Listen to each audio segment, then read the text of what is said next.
wano ku kyalo Namuyenje nga kino kisangibwa mu Ggombolola Nakisunga mu disitulikiti y'e Mukono nga olunaku olwajjo wabaddewo vaawo mpitewo mu kulonda abakulembeze b'ekyalo era nga kino kye kimu ku kyalo ekyasazibwamu okuba nti nno abakulembeze abantu tebalonze bulungi bantu baabwe kyova olunaku lwaleero nga we mubalaba wano basazeewo okujja okuddamu okulonda omukulembeze waabwe oyo gwe bawulira gwe beetaaga. Tuli wano n'omu ku beesimbyewo. Taata tubulye kulinnya otubulirako na kiki ekyaviiriddeko obuzibu bwonna. Nsanyusa okubalaba ababukedde erinnya Mande Swaibu nga nesoboddeyo okwesimbawo ku kyalo kino eky'e Namuyenje. Mu butuufu olunaku lwajjo kavuyo kayitiridde mu byokulonda bya wano. Kamukama wange gwenvuganya naye ataddewo embeera egezaako kanga abantu atiisatiisa abatuuze ab'ebyokulondesa ayagala kulwanagana nabo bulwanaganyi yayagala ateekewo embeera ye gyayagala ebyokulonda bitambuliremu so nga ate nga si lyetteeka bwe ligamba ye olw'okuba alina emivuyo gye gyayagala okuyisaawo ye ng'ayagala embeera yebeegenda mu maaso naye nga nze ku lw'abalonzi bange nga sisobola kukkiriza mbeera eyo njagala tube nga tulonda mu bwenkanya mu mirembe abatuuze balonde omuntu gwe bawulira gwe beetaaga so si abeekakaatikako obwekakaatisi. So embeera yabadde mbi nnyo olunaku lwonna okulonda mu kusooka ne kuyimirira ne baddamu ne batugana tuddemu tulonde era bwe yakomyewo yatandise kucyankalanya bucyankalanya buli kimu n'abantu ayagala kubatta alwanagana bulwanaganyi n'ababyakulondesa abantu alwana nabo bulwanyi abalonzi olutalo lwabadde lw'amaanyi nnyo wano okutwaliza awamu. Tulaba abantu bo bakedde mu bungi naye mwayogeddeko n'abamu kubakulira okulondesa ne babakakasa nti okulonda kugenda beerawo. Sebo mukama wange abakulira ebyokulondesa mu Ggombolola eno twayogedde nabo jjo ne batugamba bagenda kutuddamu batukulira zagenze okwera ssaawa 2 ez'ekiro nga batukubidde essimu nti okulonda kwankya era ssaawa emu muteekwa okuba nga mwenna muli mu kifo ekironderwamu. Tulaba mu kifo kyemulondera babagambye bamuveeyo kiki? Ekifo mwe tulondera okusomero ate kati jjo lyabadde public holiday abaana tebabaddewo kati essaawa zino abaana weebali kati ab'ebyokulonda batugane tufulume ebweru bagenda kusoma busomi register nga gwe basoma yayingira yembeera eno gy'olabye omukama wange naye ng'okulonda kugenda kubeera munda naye mu mbeera ya kikkakkamu kubanga abaana weebali ku ssomero. Oyo y'omu ku bakulembeze abeesimbyewo mu kifo kino ku kyalo Namuyenje. Maama tubulireko kiki? Fe nze amanya agange gabirano Christine nze ndi muwagizi w'NRM naye candidate gwe tulonda wa people power Chairman aliko Chairman akoze obuvurugo mu by'ettaka mu byeki nzomu twazimbawo emizigo wansawo nakwata omuntu najja n'alira koloni bwe yamala okulira koloni twali tulyawo nga bafamete wala amanyi oli najja nga alina ebbaluwa ya LC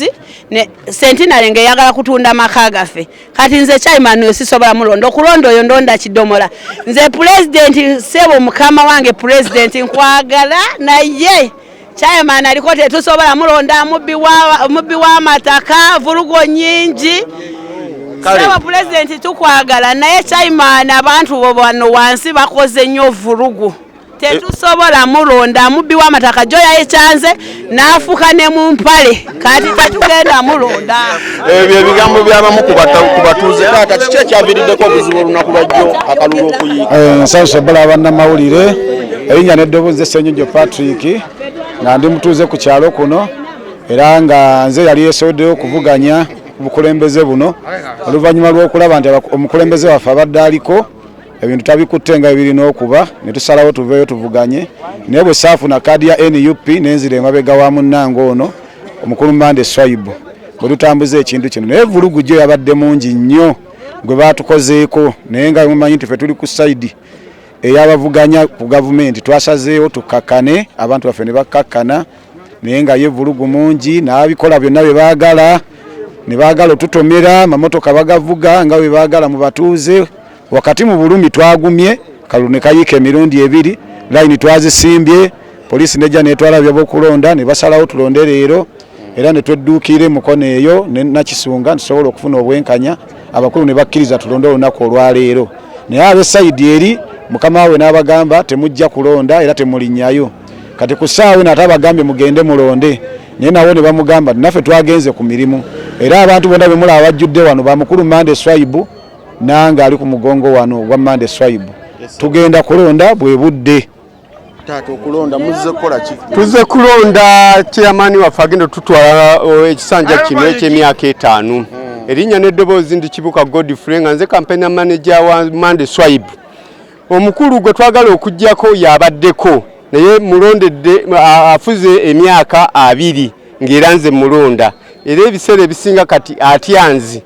kubanga bwe njogera eri abantu bonna bampulira naye effujjo lyakola limuntamiza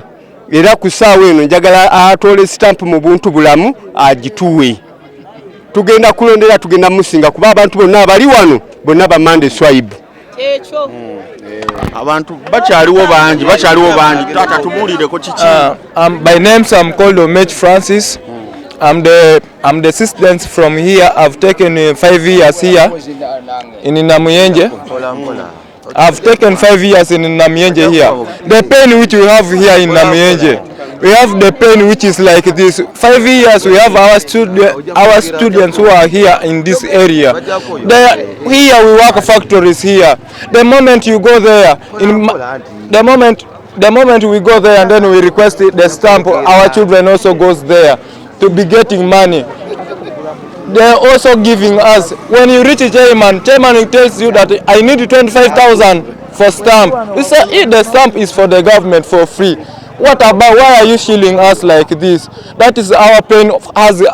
students. Now only today we want only just to decide, they give our chairman which we have segregated. It is Mande Swaibu. We want him to help us also youths. Because factories are many here. That is only the kind which I like. Thank you. That is wonderful for you. Akavuyo akabadde olunaku lwajjo kabadde bwe kati chairman nga chairman mwennyini yadduse mu line emirundi 2 nga ye avaako akavuyo basanga abantu ba Mande abagizi ba Mande nga yekyanga nga gamba tukayuwe alina abantu 2 bosi genda bakubogera amanyage naye nga ye nga gamba atukayuwe ne bakayuwa ne bagenda naddo gokubiri era ne bakayuwa kati fo twakayuwa twasigadde kwenni zaffe tuli abantu abakakamu nga tukakanye bulungi tulabe kigenda mu maaso ntubuuza bannaffe kiki ekigenda mu maaso awo we twagambye ndowooza akawulu bakayuye ntubivaako kati ye tukomye omundi ogwokubiri era kati leero tuze kulonda kyamani waffe Mande atukulembere bulungi kofe tukoyo akavuyo ife atuyita bagwira ife tuli bagwira ku Namuyenje wano nitumanya omugwira yakuze kitundu nga bwe tulaba omugwira yaleta enkulaakulana mu kitundu omugwira yakumya abantu bakuno bulungi ebyo ebyanga muta aloni kyaliko singa obugonda nga tebajja abalondese obululu buno tumanya mumanyi nti tubanja stamp yaffe tujwe mukulu Mande Swaibu kwaye mukulembeze omutuufu gwe tumanyi ifo tutumumanyi nga ffe kubanga yodi yatudduseeko emisinde tumanyi yalazeewa era kiki ekyamudusiza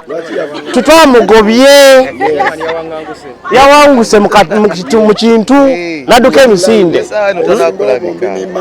kale webale mama tubulireko kiki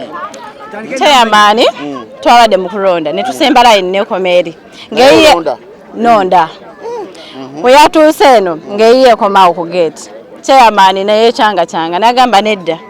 tudde musimayanga mu byobukonge mu bine ebyobukonge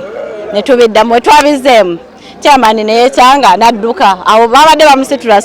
nafuka ne mu mpale emawe yage twafunya ne tumulabira ddala era leero tubadde tumuleetedde ku pampa iye yagifuseemu kati so olwaleero singa tubeera tetufunye sitampu yaffe kuba chairman waffe gwe tumanyi Mande Swaibu kati singa tubeera tetumufunye ye kenyine nga tazze tugenda kufuna stampu eyaffe ye yamanyi beyerangiridde ebifu kyogamba pampa tugireese weeri wali mukama wange yakikulu si yakito tuli serious olwaye kuva ku mutima omukulembeze gwe twagala ono nga mukakasa munalonda leero tugenda kulonda ekijja kijje oba bikonde bijja kuvaayo tukooye abalondesayo batajje bannange nga tufuna sitampu eya Mande Swipe tukooye zibeere mmeka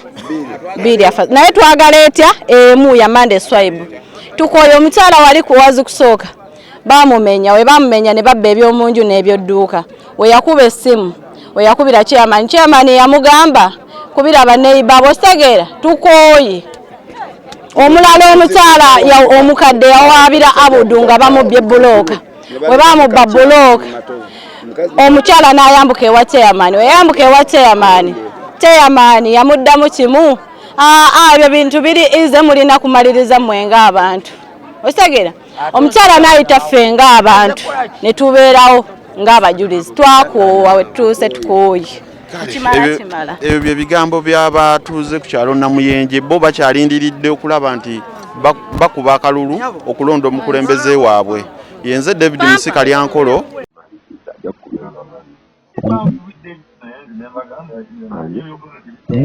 tugenda beerawo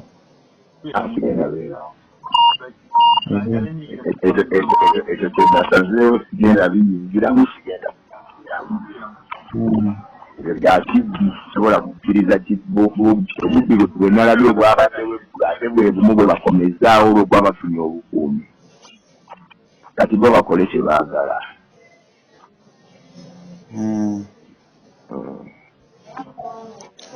tugenda kubeera mu lutalo kusibya abaana b'abantu nakukisa abaana b'abantu